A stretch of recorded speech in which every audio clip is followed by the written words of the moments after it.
എല്ലാവർക്കും എൻ്റെ പുതിയൊരു വീഡിയോയിലേക്ക് സ്വാഗതം. അപ്പൊ നിങ്ങൾ എൻ്റെ വീഡിയോ ആദ്യമായിട്ട് കാണുന്ന ആൾക്കാരാണെന്നുണ്ടെങ്കിൽ ഒന്ന് സപ്പോർട്ട് ചെയ്യണം, ലൈക്ക് ചെയ്യണം, ഷെയർ ചെയ്യണം, സബ്സ്ക്രൈബ് ചെയ്യണം കേട്ടോ. പിന്നെ ഫൈനലി നമ്മുടെ ചേച്ചി വന്നിരിക്കുകയാണ് സുഹൃത്തുക്കളെ. അയ്യോ, അങ്ങനെ ചിന്തിക്കാൻ പോലും പാടില്ല, തെറ്റാണത്. അങ്ങനെ നമ്മളെ ഷെയർ ചേച്ചി ബിഗ് ബോസ് വീട്ടിനകത്ത് കയറിയിരിക്കുകയാണ്. പുള്ളിക്കാരത്തി കയറിയപ്പോൾ തന്നെ പുള്ളിക്കാരത്തിയുടെ കയ്യിൽ ഒരു സാധനം കൊടുത്തിട്ടുണ്ട് ബിഗ് ബോസ്, ഒരു രത്നം, ഒരു വജ്രം കൊടുത്തിട്ടുണ്ട്. ആ വജ്രം ഏത് തന്ത്രത്തിലൂടെയും നമുക്ക് കൈക്കലാക്കാം എന്നാണ് ബിഗ് ബോസ് പറഞ്ഞിരിക്കുന്നത്. അതുകൊണ്ട് ഇനി പല കളികളും അവിടെ കാണേണ്ടി വരും എന്നാണ് എനിക്ക് തോന്നുന്നത്. പിന്നെ ചേച്ചി കയറിയപ്പോൾ തന്നെ സാബുടനെ എല്ലാവർക്കും കിസ് കൊടുക്കുക കയ്യിൽ. എന്റെ പൊന്നളിയാ, എല്ലാവരും കിസ് മേടിക്കുമോ എന്ന് ക്യൂ നിന്ന് മറ്റേ നമ്മൾ അമ്പലത്തിൽ പോകുമ്പോഴേക്ക് പ്രസാദം വെക്കൂലേ, ഇങ്ങനെ വാങ്ങിക്കൂലേ, അതുപോലെ തന്നെയാണ് എല്ലാവരും ക്യൂ നിന്നിട്ട് കയ്യിൽ ഉമ്മ മേടിക്കുന്നത്. ചേച്ചിക്ക് ഒരു മടിയില്ല കൊടുക്കാനായിട്ട്. ചേച്ചി അങ്ങനത്തെ പാവം ചേച്ചിയാണ്. അങ്ങനെ സാബു മോന് കവിളത്തൊരു ഉമ്മ, ഒരു കെട്ടിപ്പെടുത്തം. അത് ഫ്രണ്ട്സ് ആയതുകൊണ്ട്, അതായത് ഫ്രണ്ടാണ് അവർ. ബിഗ് ബോസ് ഒന്നിലോട്ടുള്ള ആ ഒരു ഫ്രണ്ടാണ്. അവർ പറയുന്നുണ്ട്, ഒന്നോട്ട് ഞാൻ സാബോട്ടൊക്കെ അടി ഉണ്ടാക്കിയിട്ടുണ്ട്, ഞാൻ സാബോട്ടെ വെളിയിലൊക്കെ പോയി നിലമിട്ടൊക്കെ ഉണ്ടെന്ന് പറയുന്നുണ്ട്. അരേ നമ്മുടെ ചേച്ചി. ഓക്കെ, അത് കഴിഞ്ഞ് നമ്മുടെ റോബോട്ട് ആയിരിക്കണം ജാസ്മിനാണ്. റോബോട്ട് ജാസ്മിൻ എന്ന് പറയുന്നത് നമ്മളെ സായിനെ പറഞ്ഞു വിട്ടപ്പോൾ ആ ഗ്യാപ്പിൽ കയറിയ റോബോട്ടാണ് നമ്മുടെ ആരുടെ ജാസ്മിൻ. എടുത്തു പറയേണ്ട ഞാൻ കുറച്ച് ഇൻസിഡന്റ് മാത്രം ഞാൻ പറയാം. ഞാൻ ഒരുപാട് എപ്പിസോഡ് ഫുൾ റിവ്യൂ ചെയ്യുന്നില്ല. എനിക്ക് തോന്നിയ കുറച്ച് ഇൻസിഡന്റ് ഞാൻ എടുത്തെടുത്ത് പറയാം. അതിലെനിക്ക് ഒന്നാമതായിട്ട് തോന്നിയത് നമ്മുടെ റസ്മിൻ ജാസ്മിൻ കലാട്ടെ ചണ്ടേ എന്നൊക്കെ പറയാം തമിഴിൽ. അതാണ് നമ്മുടെ ജാസ്മിനെ നമ്മളെ സ്വദേശി വിളിക്കുന്നു. സ്വദേശി കമാൺ, ജാസ്മിൻ കമാൺ എന്ന് പറയുമ്പോൾ ജാസ്മിൻ വന്നിരിക്കുന്നു.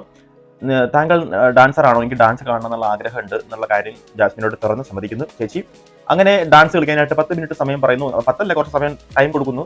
പ്രാക്ടീസ് ചെയ്ത് സംഭവങ്ങളൊക്കെ ഒന്ന് റെഡി ആക്കിയിട്ട് വരാനായിട്ട്. അപ്പോഴത്തേക്ക് നമ്മുടെ പവർ ടീം കിച്ചണിൽ നിന്ന് ഇറങ്ങുന്നില്ല. പവർ ടീം അവിടെ തന്നെ. പവർ ടീമിനെ പോയി ജാസ്മിൻ വിളിച്ചു. പവർ ടീം ഒന്നില്ല. അപ്പം ജാസ്മിൻ തിരിച്ച് ചേച്ചി, ഞാൻ റോബോട്ടാണ്, എനിക്ക് പൊക്കിക്കൊണ്ട് വരാൻ പറ്റത്തില്ല, അതുകൊണ്ട് ഞാൻ വിളിച്ചു വരുന്നില്ല എന്ന് പറഞ്ഞവരും. നിങ്ങളുടെ ഉത്തരവാദിത്തമാണ് കൊണ്ട് വരേണ്ട. ഒന്നാമത്തെ കേസ് നിങ്ങളുടെ ഉത്തരവാദിത്തമാണ്. അതൊരു മനുഷ്യനല്ല, ഒരു യന്ത്രമാണ്. അപ്പോൾ യന്ത്രത്തിനോട് നിങ്ങൾ കൊണ്ടുവന്നേ പറ്റൂ എന്നൊക്കെ പറയണത് പൊട്ടത്തരമാണ്. അത് നമ്മുടെ ശ്വേതാമേനോന്റെ അടുത്തുനിന്നുണ്ടായ ഒരു സംഭവം. അപ്പോൾ അതിനുശേഷം ജാസ്മിൻ പോയിട്ട് നിങ്ങൾ അവിടെ വന്നിരിക്കണം എന്ന് പറഞ്ഞുകൊണ്ടിരിക്കുക. പക്ഷേ സായിയേക്കാളും ഇച്ചിരി ആക്റ്റീവായിട്ട് എന്നത് നമ്മുടെ ജാസ്മിനാണ് ഈ റോബോട്ടിന്റെ ആ ഒരു സംഭവത്തിൽ കേട്ടോ. എനിക്ക് ഭയങ്കരമായിട്ട് ഇഷ്ടപ്പെട്ടു അത്. അപ്പം ഇവരാരും മൈൻഡ് ചെയ്യുന്നില്ല. അപ്പം റോബോട്ടിന് ദേഷ്യം വന്നു. റോബോട്ടിനോട് പ്രത്യേകം പറഞ്ഞിരുന്നു ഇമോഷൻസ് പാടില്ല എന്നുള്ള കാര്യം ചേച്ചി പ്രത്യേകം പറഞ്ഞിരുന്നു. അപ്പോൾ ഇമോഷൻ ഇച്ചിരി മാറി, ദേഷ്യം വന്നു. ഇവർക്ക് അങ്ങനെയാണല്ലോ, ദേഷ്യം വരും പെട്ടെന്ന്, എടുത്തുകാട്ട് ദേഷ്യം വരും. അങ്ങനെ ദേഷ്യം വന്നു. എന്നിട്ട് പറഞ്ഞു അൻസിബ ഇപ്പം പറഞ്ഞു എന്തോന്ന് ഡാഗിന് തെള്ളയാണെന്നൊക്കെ പറഞ്ഞു അൻസിബേനെ.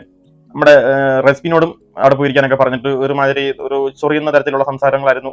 അല്ലെങ്കിൽ തന്നെ എനിക്ക് പറ്റത്തില്ല. കാരണം നമ്മൾ റോബോട്ടാണ്. റോബോട്ടിന് ഒരു പരിധിയുണ്ട് ചെന്ന് സംസാരിക്കുന്നതിനും വിളിക്കുന്നതിനൊക്കെ. വരിക എന്ന് പറയാൻ പറ്റുള്ളൂ. അവിടെ പോയിട്ട് നമുക്ക് അവരുടെ ഇടയിൽ കയറി നമുക്ക് ഗ്യാസ് ഓഫ് ചെയ്യുക, പിന്നെ വന്നേ പറ്റുള്ളൂ എന്നൊക്കെ പറയുന്നതൊക്കെ അത് റോബോട്ടായിട്ട് എനിക്കത് ഫീൽ. അത് മനുഷ്യന്റെ പേഴ്സണൽ ഗ്രഡ്ജ് വെച്ചിട്ടുള്ള ഒരു ആക്ട് ആയിരുന്നു ജാസ്മിനെ കാണിച്ചത്. അതിനുശേഷം തള്ളെന്ന് മാത്രമേ ബിഗ് ബോസ് കാണിച്ചുള്ളൂ. കൈ പിടിച്ച് മാറ്റുന്നു, തള്ളെന്ന് മാത്രമേ ബിഗ് ബോസ് കാണിച്ചുള്ളൂ. പക്ഷേ ഈ തള്ളലിൽ നമ്മളെ തൊപ്പിയൊക്കെ തെറിച്ചു പോയി കംപ്ലൈന്റ് ആയെന്നൊക്കെ പറയുന്നുണ്ട്. അതൊന്നും ബിഗ് ബോസ് കാണിച്ചില്ല. ബിഗ് ബോസ് വെറുതെ വിത്തരം. അങ്ങനെ എല്ലാം കാണിക്കണം. നമ്മൾ റോക്കിയുടെ വിഷയം തന്നെ ഞാൻ എടുത്ത് പറയാം. റോക്കി ബായ് എന്ന് പറഞ്ഞാൽ അവൻ അസി റോക്കി, അവൻ അടിച്ചു. അത് അടി തന്നെയാണ്. അത് അടി തന്നെ. പക്ഷെ ഇത് കാണിച്ചില്ല എന്താണെന്ന്. ലൈവിലും കട്ടാക്കി കളഞ്ഞു, നമ്മൾ എപ്പിസോഡിലും കട്ടാക്കി കളഞ്ഞു. എന്താണ് എന്നുള്ള കാര്യം കാണിച്ചില്ല. അവർ എന്താണെന്ന് കാണിച്ചാൽ മാത്രമേ നമുക്ക് എക്സ്പ്ലെയിൻ ചെയ്യാൻ പറ്റുള്ളൂ. അത് എത്ര തരത്തിലുള്ള ഫിസിക്കൽ അസോൾട്ട് ആണെന്നുള്ള കാര്യം നമുക്കത് എക്സ്പ്ലെയിൻ ചെയ്യാൻ പറ്റുള്ളൂ. പക്ഷെ അത് കാണിച്ചില്ല. ബിഗ് ബോസിന്റെ ഇരട്ടത്താപ്പിന്റെ ഒന്നാമത്തെ ഘടകമാണ് ഇത്. രണ്ടാമത്തെ ഘടകം, കഴിഞ്ഞ സീസണിൽ നമ്മുടെ റോബിൻ റിയാസിനെ തള്ളുന്നുണ്ട് പിടിച്ച്. ആ തള്ളിയതിന്റെ പേരിൽ പിന്നെ പുള്ളിക്കാരന് പരാതി ഉണ്ടായിരുന്നു, റിയാസിന് പരാതി ഉണ്ടായിരുന്നു അത് പുറത്താക്കണം എന്നുള്ളത്. പക്ഷെ ചോദിച്ചത് പോലും ഇല്ല റിയാസിനോട്, അല്ലെങ്കിൽ ചോദിച്ചത് പോലും ഇല്ല എന്ത് ചെയ്യണം എന്നുള്ളത്. സ്പോട്ടിൽ പുള്ളിക്കാരനെ പുറത്താക്കുകയാണ് ചെയ്തത്. ആ ഒരു തെറ്റ് ഇവിടെ ചെയ്യുമ്പോൾ ഇവിടെയും കാണിക്കണ്ടേ അല്ലെ? ഒരാളോട് അല്ലെങ്കിൽ ക്ഷമിച്ചു, അല്ലെങ്കിൽ രണ്ടാക്കും കുഴപ്പമില്ല എന്നുള്ള തരത്തിൽ ആ സംഭവം മാറി കഴിയുമ്പോഴത്തേക്കും ആ ഒരു സംഭവമാണ് ഇന്നലെ ഇവിടെ ക്രിയേറ്റ് ചെയ്തത്, ഇന്നലെ ഉണ്ടായത് ഇവിടെ നമ്മുടെ ബിഗ് ബോസ് വീടിനകത്ത്. എന്നിട്ട് ആ ഒരു കാര്യത്തിന് ഇവർ ഭയങ്കര ഈ ജാസ്മിനെയും റസ്മിനെയും കൺഫെഷൻ റൂമിൽ വിളിക്കുന്നു. അവിടെ കിടന്ന് പൊട്ടി കരയുന്നു. എനിക്ക് കുഴപ്പമില്ലെന്ന് പറയുന്നു റസ്മിൻ. ബിഗ് ബോസ് ഞാൻ ഓക്കെയാണ്, ബിഗ് ബോസ് എനിക്ക് ആ സമയത്ത് ഞാൻ കയ്യിൽ നിന്ന് പോയി ബിഗ് ബോസ് എന്നൊക്കെ. കയ്യിൽ നിന്ന് പോകുമ്പോഴാണ് തെറ്റുകൾ സംഭവിക്കുന്നത്.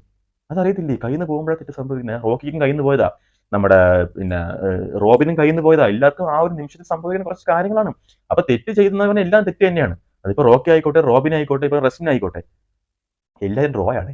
എല്ലാവരും 6ലാണ് സ്റ്റാർട്ട് ചെയ്യുന്നത്. ഞാൻ ഇപ്പോഴാണ് ചിന്തിച്ചത്. എല്ലാവരും 6.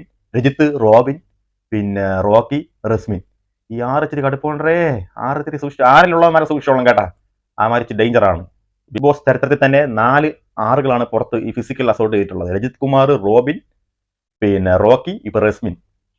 ഇപ്പൊ കിട്ടിയപ്പോൾ കേട്ടോ, നല്ല ഐഡിയ. ഞാൻ ഇപ്പൊ പറഞ്ഞപ്പോ കിട്ടിയാണത്. ശരി, അതൊക്കെ പോട്ടെ, എല്ലാം മാച്ചളയാം, കാര്യത്തിലോട്ട് വീണ്ടും കിടക്കാം. അങ്ങനെ ഫിസിക്കൽ അസോൾട്ട് നമ്മുടെ റെസ്മിൻ ചെയ്തു. റെസ്മിൻ ചെയ്തപ്പോഴത്തേക്കും ബിഗ് ബോസ് ഒക്കെ രണ്ടുപേരും പറഞ്ഞു വിട്ടു, ഇനി ആവർത്തിക്കാൻ പാടില്ല എന്നൊക്കെയുള്ള കുറെ സംഭവങ്ങൾ പറഞ്ഞു വിട്ടു. രണ്ടുപേരും പുറത്താക്കി, രണ്ടുപേരും പുറത്തു വിട്ടു. രണ്ടുപേരും ഭയങ്കര വിഷമം. അപ്പൊ ജാസ്മിൻ തുടങ്ങി അങ്ങോട്ട് അഭിനയം.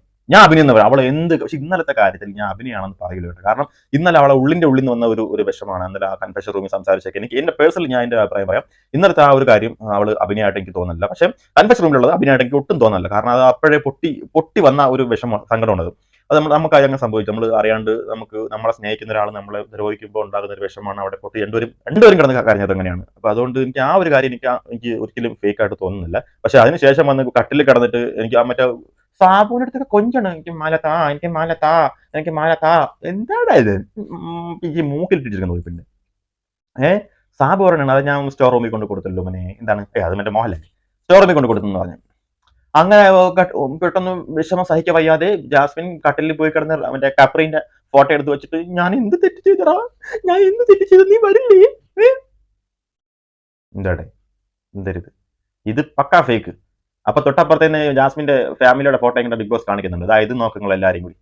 എന്നിട്ട് ഈ വാണത്തിനെ എടുത്ത് വെച്ച് കരയണം അവള്. ഇന്നലെ കണ്ടവർ തന്നെ വെച്ചിട്ട് കരയണമെന്ന്. എങ്ങനെയുണ്ട്, മനസ്സിലായോ? പക്ക അഭിനയം. ഈ പിന്നെ അതിനുശേഷം സിജോ എന്ന് പറയുന്നത്, ഇഷ്യൂ എനിക്ക് സങ്കടമായി. സിജോ പിന്നെ ഭയങ്കര ഇപ്പൊ ഭയങ്കര ജാസ്മിൻ സപ്പോർട്ട്, ജാസ്മിന്റെ വാലാട്ടി നാറി.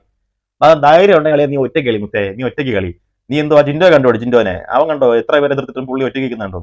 അതേപോലെ നീ ഒറ്റയ്ക്ക് നിന്ന് സിജോ, നീ എന്തോ ഈ വന്നപ്പോ കാട്ട് വന്നിട്ട് നീ എന്തിനാ ഈ ജാസ്മിന്റെ പുറകെ പോയി വിളിക്കുന്നേ എന്ത് പറയുമ്പോഴും? അന്ന് തന്നെ ആ നോറയുടെ ബാത്റൂം വിഷയം തന്നെ അന്ന് സംശയം തട്ടിയിരുന്നു.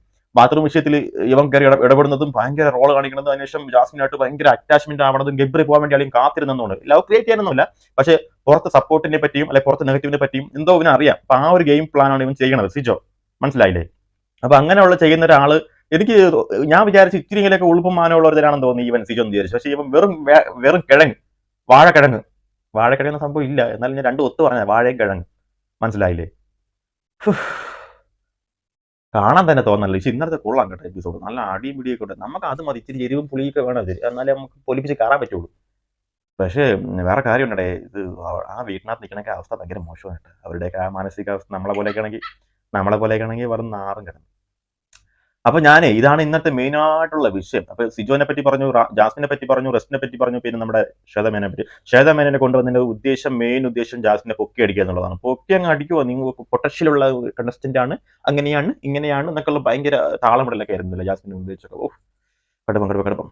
അപ്പൊ പുതിയൊരു വീഡിയോ ആയിട്ട് ഞാൻ വരും ഉടനെ കേട്ടാ. നിങ്ങൾക്ക് ഇഷ്ടപ്പെടണമെങ്കിൽ ഒന്ന് പറയണേ, ഞാൻ പറഞ്ഞ വീഡിയോ ഇഷ്ടപ്പെടണമെങ്കിൽ ഒന്ന് പറയണം കേട്ടോ. നിങ്ങൾ ആരും ഒന്നും പറയണില്ല, ഈ വീഡിയോ ഇഷ്ടപ്പെടുന്നുണ്ടോ ഇല്ലയോ എന്നുള്ള കേസ് ഒന്നും പറയുന്നില്ല. ഞാൻ ഇങ്ങനെയാണ് സംസാരിക്കുന്നത്. അപ്പൊ എന്റെ ഈ സംസാരം നിങ്ങൾക്ക് ഇഷ്ടപ്പെടുന്നുണ്ടോ ഇല്ലെന്നൊക്കെയുള്ള കാര്യങ്ങൾ പറഞ്ഞാൽ മാത്രമേ എനിക്ക് അതനുസരിച്ച് ചെയ്യാൻ പറ്റുള്ളൂ. പൊന്നു മക്കളെ ഒന്ന് പറ, ഞാൻ അതനുസരിച്ച് ചെയ്യാം. അപ്പൊ അടുത്തൊരു വീഡിയോ ആയിട്ട് വരുന്നവരെ ബൈ.